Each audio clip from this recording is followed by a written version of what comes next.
and welcome back to FranklinCovey's weekly On Leadership podcast series. My name is Scott Miller, and I'm honored and privileged each week to serve as your host and moderator. On Leadership is now the world's largest weekly leadership podcast globally, where we reach millions of people each week, either by audio or video or both, and we try to feature, highlight a different insight, point of view, expertise from someone from any wide variety of walks of life. We've had former governors and ambassadors. We have Pulitzer Prize winning authors, four-star generals, entrepreneurs, billionaires, millionaires, and people with a side hustle that just have a lesson they've learned through deliberate practice, skill sets, tool sets, mindset. Sometimes it's a FranklinCovey thought leader, all designed to invest in your leadership capability as a formal or informal leader in your day job, or perhaps as a role in your personal life as a partner, a spouse, a parent, a brother-in-law, a neighbor, or a community citizen, just trying to make the world a better place through your own leadership contribution. Today, we have with us Tim Shriver, who, as you may know, is a very famous name in American service and American politics. The family, of course, from the Shriver and Kennedy families who have served this country selflessly for decades. Tim Shriver is one of the co-collaborators on a new project and book called The Call to Unite, Voices of Hope and Awakening. Tim Shriver, welcome to On Leadership. What a thrill. Thank you so much for having me. It's a great thrill to talk to you and to talk to your audience and to be part of the leadership vein, the leadership river that this organization that you have built over the years, Stephen Covey, obviously at the beginning, reminding us that there are ways we can learn to practice new skills, new gifts, new qualities that can help us not just lead, as you say, in work or in the community, but also in our personal lives and in our families. I'm really honored to be with you. Nicely said, Tim. Off camera, you were apologizing for your lack of a better set behind you, but today is a special day in your family. Describe where and why you are sitting where you are. Sorry, I'm glad you give me the chance to apologize for my backdrop. I brought two books with me, but I'm on the road. My son and daughter-in-law delivered a beautiful baby girl last night. So I'm in a beautiful Marriott hotel here in Charlottesville, Virginia, just over the moon that my wife and I have a granddaughter, but we don't have the best lighting in the world, but I hope people will excuse me for not having a perfect set. We've got now a perfect grandchild, and that's pretty amazing. Well, the famous Kennedy smile and Shriver hair will make up for all of that for your background today. So we're honored that you're here. Hey, Tim, a little bit of context for those who may not recognize you immediately. I mean, you hail from a pretty significant family in terms of their philanthropy, their contribution to America. Of course, your father being Sergeant Shriver, known for many contributions, including as a candidate for the vice presidency several decades ago. He was one of the founding forces behind many organizations, so many, including the Peace Corps. Your mother, of course, Eunice Shriver, the founder of Special Olympics. You yourself serve as the chair of Special Olympics. Would you take a few moments and reorient some of the contributions, check your humility that your family has played, and maybe talk a bit about some of your own history before we talk about the book and the project? Well, thanks for asking. I mean, I'm very proud of my family. My parents' generation, in a special way, is known for obviously my uncles, President Kennedy, my Uncle Bobby Kennedy, and my Uncle Ted Kennedy, who served extraordinary careers in political life. But you mentioned my dad, who was the founding director of the Peace Corps and the founding mind and energy behind organizations like Head Start and the Job Corps, and my mom's work and her whole life on behalf of people with intellectual disability, the founder of the Special Olympics movement and other related supports to change legislation, support moms and dads, communities. So in my family, I grew up and, people say, well, what was the one lesson? And in some ways, people would say, well, it's service to the country. In others might say, looking out for the little guy or looking out for those who don't have a voice. But in another way, and I'm not just saying this because of the book, a lot of that work is about healing division. I saw so much division as a child, growing up in the 60s, the division around race, the divisions around disability, even people with intellectual disabilities. When I was a kid, there were almost 250,000 people in institutions behind concrete walls for their whole lives, having done nothing other than be born.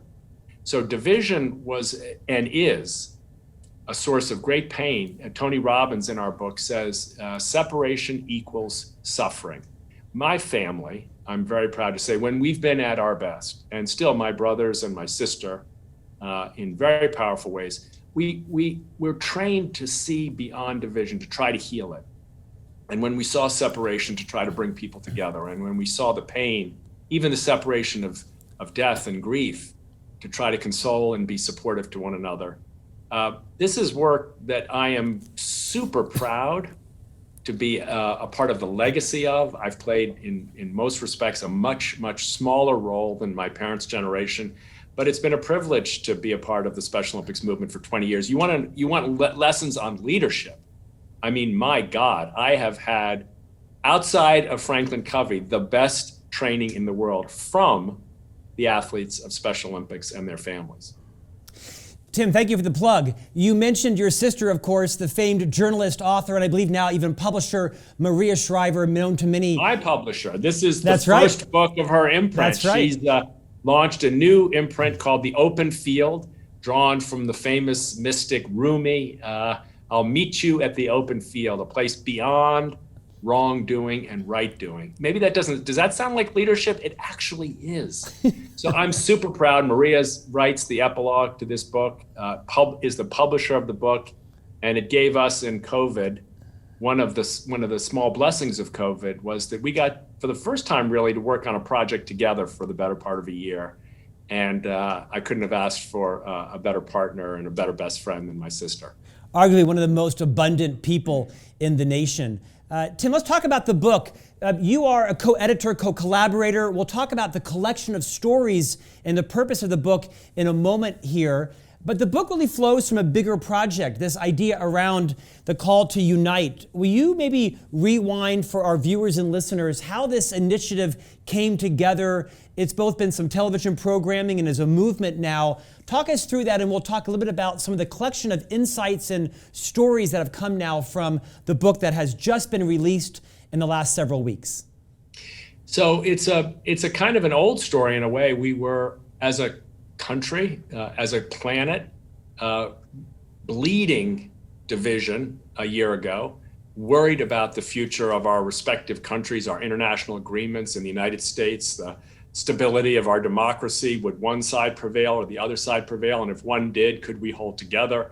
If the other did, would one try to split apart? And then came, the pandemic, and then came COVID. And it struck me, and it struck many of the leaders I know, that this was going to be the thing that brought us together. Because it was so obvious to any leader that you can't solve this problem if you're fighting. And what happened? People started fighting.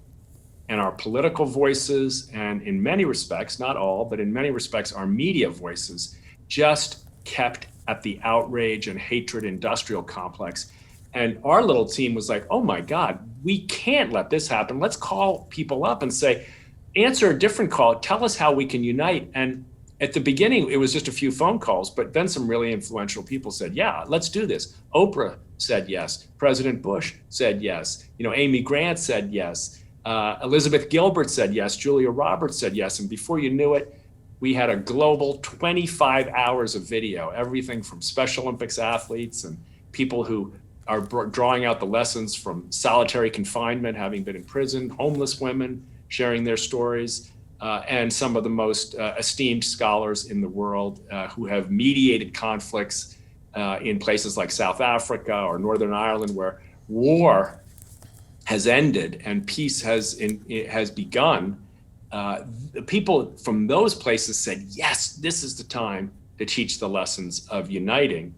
So it started with a show, then we started writing about it, and then the presidential race moved along, and both sides started saying, we want to be the uniters, and then President Biden won, and people started saying, we don't want to be uniters. We don't like uniting, because uniting means abandoning our principles. It doesn't. That's not what uniting means. But at that point, we felt like these contributions and these people needed a book, a companion. A show is wonderful, but a book is something you can have at your bedside table. It's a gift you can give to someone who's been on the other side of a divide. And it's the kind of thing, if you're struggling, you open to any one page and you'll find Jay Shetty or Simon Sinek. You'll find Jewel or Sean Combs, Diddy Combs. People you might not think of as leadership coaches, but I promise, I almost try to say it's a money-back guarantee. Open to 1 or 2 pages, and if you don't find something that will move your heart and challenge the way you're thinking about your future, I give you the money-back guarantee. Tim, the book really is a compilation of, I think, maybe just nearly 100 or over 100 different stories, insights, learning from a variety of people that you just mentioned. And in a different conversation prior to this interview, you mentioned to me the book is really a leadership manual. And I think that is an accurate statement. Describe in what case, in what situation do you think this book can serve as a leadership manual to its readers? Well, when I talk to leaders and in the leadership roles I've been blessed to have in my life, the challenge is always how do you bring people together behind a goal, behind a target, behind a mission, behind values? How do you align a team so that we all head in the same direction? Now, that's the opposite of what you hear about our country right now and many other countries. So the people here, some of what they're saying is about strengthening your inner and self-compassion. Is that a leadership skill? You bet. Because if you can't be compassionate with yourself, you can't understand and be compassionate with others, and you can't build a team. Some of the contributions in this book are much more about how to listen to those who are different. We've heard this from companies all over the world in my work with Special Olympics. The HR directors come to us and say what they like about Special Olympics is it teaches their employees how to cross divides. That's in this book. Real practical how-tos, how to listen to someone who's different, not give up your principles, but deepen your wisdom.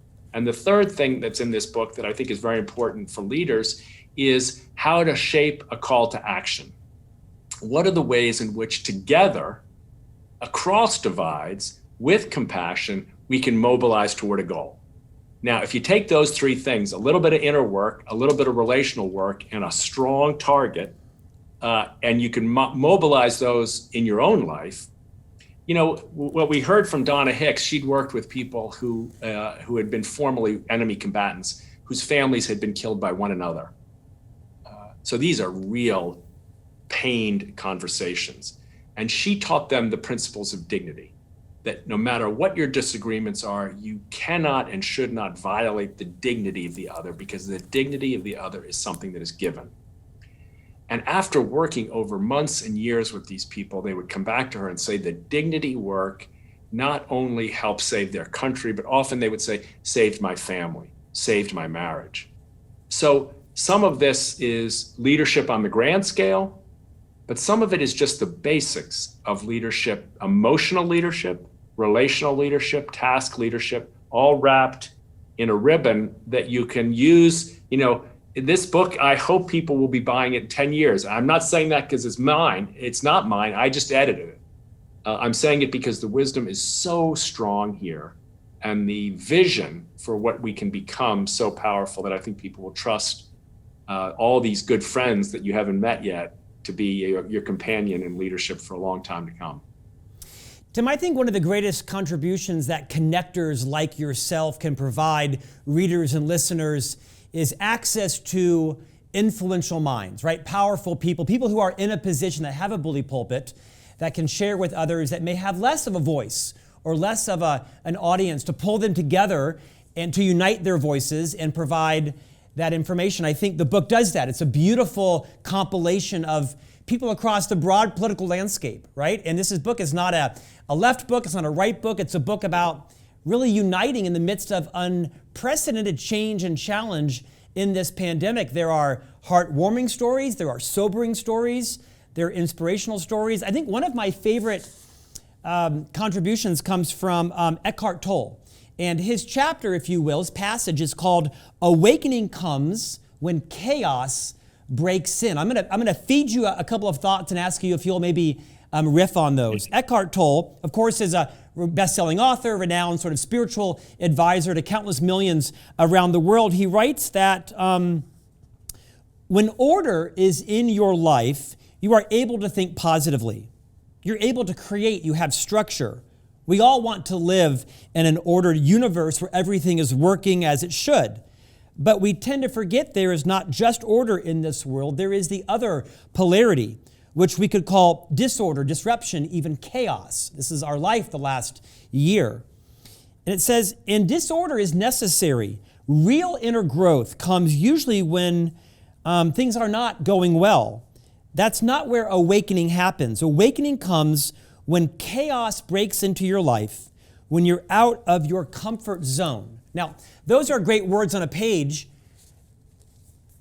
Take us further than that. I mean, all of us, everyone listening, viewing today has had their world rocked in the last year, some much more severely. I mean, at FranklinCovey, one of our members of the board of directors succumbed to COVID.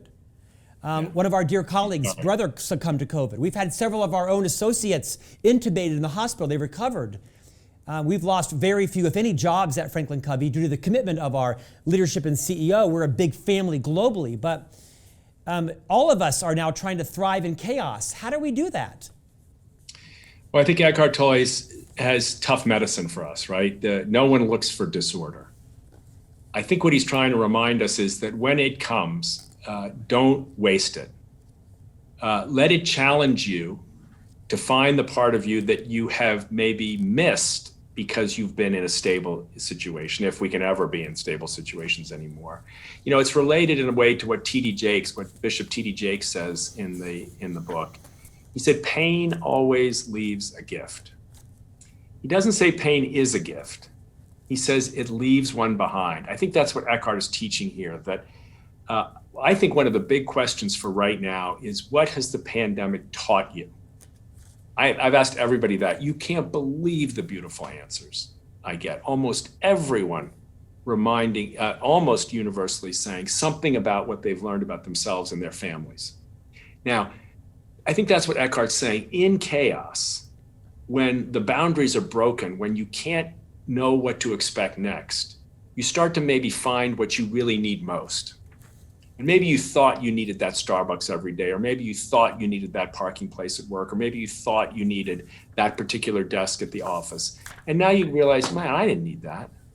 Goodness gracious, that wasn't essential to my life. Here's what's essential to my life: being present wherever I am, not looking ahead too quickly to the future. Here's what's essential to my life: making sure every day that my relationship with my spouse or my child is strong. Just having that extra minute or two that the pandemic might have given us. Here's what's essential to my life: my faith, my willingness to use it when others suffer. You mentioned people in your organization losing their lives and being scared through the pandemic and with serious illness. One of the things that comes out in the book is that when we're suffering, it makes an enormous difference if others are willing to suffer with us, to share in the pain. Now, these are lessons you don't learn if you're just going through the motions. So I think what Eckhart is saying is the reorder. There's order, there's disorder, but now the next question is, what's the reorder going to look like? How do we reassemble the pieces of what we had that we still need, but some parts of the new that we must carry forward? So don't waste a crisis. Don't waste chaos. Don't waste disorder, I think, is the message for all of us. And the writers in the book show you very, very practically how they're trying to, in these moments of struggle and pain, to tell their story more clearly. I mean, I don't mean to keep going on, but Danielle Schmall in the book, she's a nurse. She writes from the midst of the pandemic, people in the ER, people intubated, people on ventilators, and then people dying, one after the other, alone, no family. And on her way home that night, she can't go home. She has to go in an Uber to a hotel because the virus is spreading so toxically. She bursts into tears. She can't control the tears. And she says to the Uber driver, I don't think people understand what we're going through. And the driver responded to her, how can we if you don't tell us? That night, she told her story. And millions of people responded with support and affirmation. So in this moment of pain, she found a new level of strength to share who she was at her most vulnerable, and found herself loved and cared for and supported by tens of thousands, if not millions of people. It's these kinds of lessons that Eckhart, I think, is trying to remind us. Don't just try to forget this chaos. Use it supplely, if you will, within you and between you to become different when we come out. And hopefully, we all hope, a little more joyful and a little more focused on the justice and compassion we need for others. Tim, independent of the carnage that the pandemic has left across the world, you just shared an invaluable leadership competency, a leadership insight, and that is when people are suffering, you need to suffer along with them. That can be a helpful tool. Can you expand on that a little bit? Because I think as leaders, we're taught to fix things. We're taught to wrap it up, clean it up, solve it, and move on. And what you kind of offered us is whether the person that works with you or for you, your colleague, is suffering because of something pandemic related or not. This builds empathy in all leaders. Can you maybe take that concept a bit further? Why it's important to suffer with others? It's so interesting that you picked that up. You know, Chef Jose Andres is in the book, and he talks about needing and wanting to be part of an empathy explosion. Empathy is not the same, you've already pointed this out very clearly, is not the same as fix it.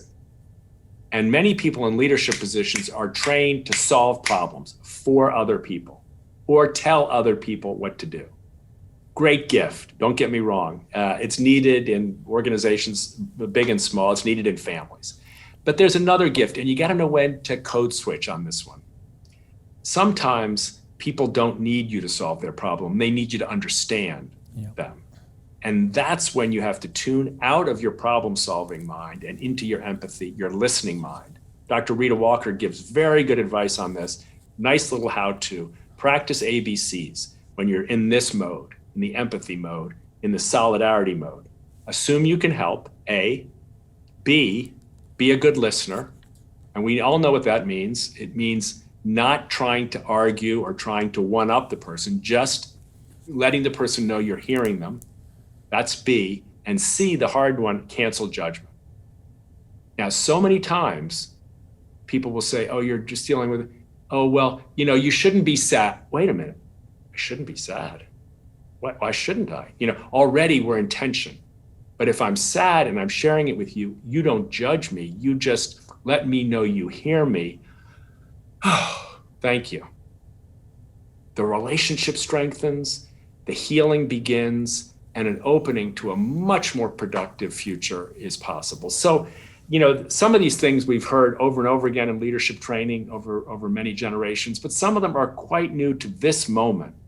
And I think this little companion, this book, for HR folks, for people who want the chance to move up the leadership ladder in their various organizations and walks of life, and sometimes just for people who are struggling. You know, this is a nice gift, especially I think someone told me the other day they'd given it to someone who they'd broken off a relationship with as a way of saying, here's a toolkit for maybe you and I to someday have a common conversation again and maybe rebuild.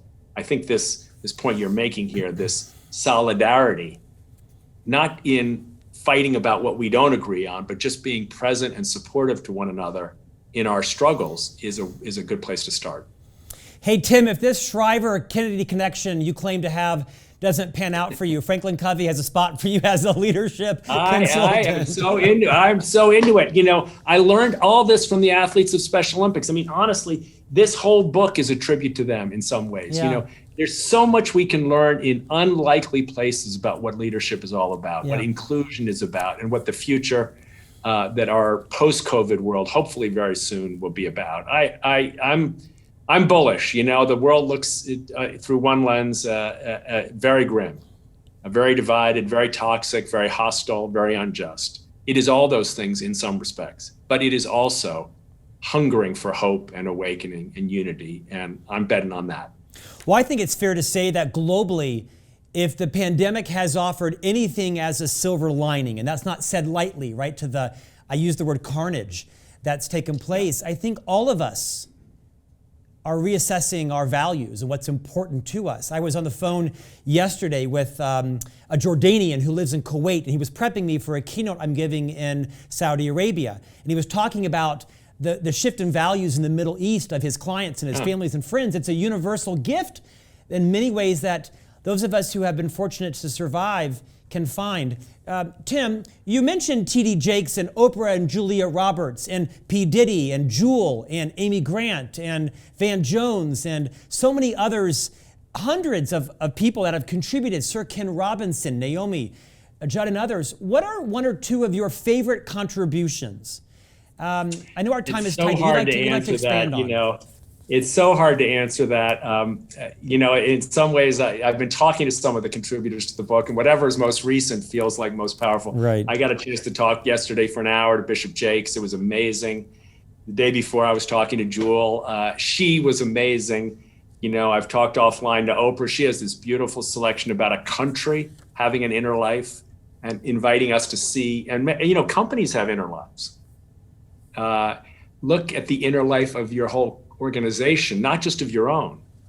Try to intuit where the pain points are in the inner life of your entire ecosystem, your environment. Beautiful teachings. I'd have to say Amy Grant's meditation is one of my favorites. She shares it quite vulnerably. She even says, I was scared to share this because I thought people might make fun of me, but she's taken the chance anyway. It's a meditation she's used her whole life. I won't try to do it for you right now, but it's one of those one pagers that guarantees and pays for the whole book if you're interested in getting it. I think some of the people you haven't heard of, Lawrence Bartley, who tells the lessons he learned in solitary confinement when he was in prison. He writes letters to people. He apologizes to people. He sends love to people. He becomes a writer. He gets his degree. He starts a newspaper. He writes a book. Why? Because in that moment of solitude, quiet, at his wit's end, with nowhere to go, he looked inward and found his gift. Just what Bishop Jakes says, don't miss the gift of the pain. I can't really, I could just go on and on. Loretta Claiborne, a Special Olympics athlete, is a beautiful selection. You mentioned Julia Roberts talking about reading to children. There's a lot of ways we can all act in this book. And that's why in some ways it's a book about everything. Which, maybe is a recipe for not making it quite as clear as it should be. But I think sometimes we need our companions to help us wherever we are. And this book, you open on any given page. And sure. I know it sounds like I'm bragging. I'm not. These are things that just come out of the blue. You mentioned Eckhart Tolle. Simon Sinek's selection is beautiful. The list goes on and on. It's a wonderful companion. And I trumpet it because I want to say how grateful I am to all those who contributed. Yeah. Nobody got paid. All the money goes to charity. Nobody asked for a penny for their fee. Everyone gave freely from their hearts with the hope that those in leadership positions, which is all of us, might find in these words strength for the road ahead.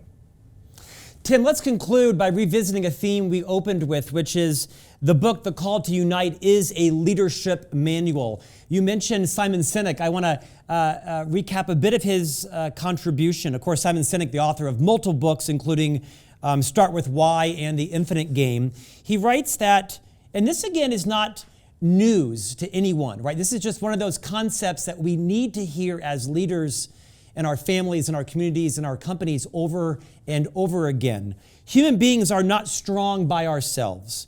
We cannot lift heavy weights by ourselves. We cannot solve complex problems by ourselves, but in groups, surrounded by people who share our values and beliefs, we are remarkable. Now, that's a lovely thought, and it's a true thought. But when he writes something interesting is that, but in groups surrounded by people who share our values and beliefs, we are remarkable. There are a lot of people that I don't share the same values and beliefs with. And I think more times than ever now, and at least in the U.S., we're a divided nation, and we all want to be united, I think, in theory. What advice would you give us as a father and a CEO and as a member of a very prominent family who's given selflessly for decades to our nation? How do you unite with people who you don't share beliefs and values with? What's the commonality? I think Simon writes beautifully there, but he also writes in the same selection and in other places about the power of someone accompanying him. He writes very beautifully and speaks beautifully about being choked up and not being able to deliver at a moment when he was presenting in a military context about his insights about the death and destruction of the war in Afghanistan. And he remembers the general saying to him, "We're with you." Not "take your time," not "don't worry, you're going to be okay," but "we're with you."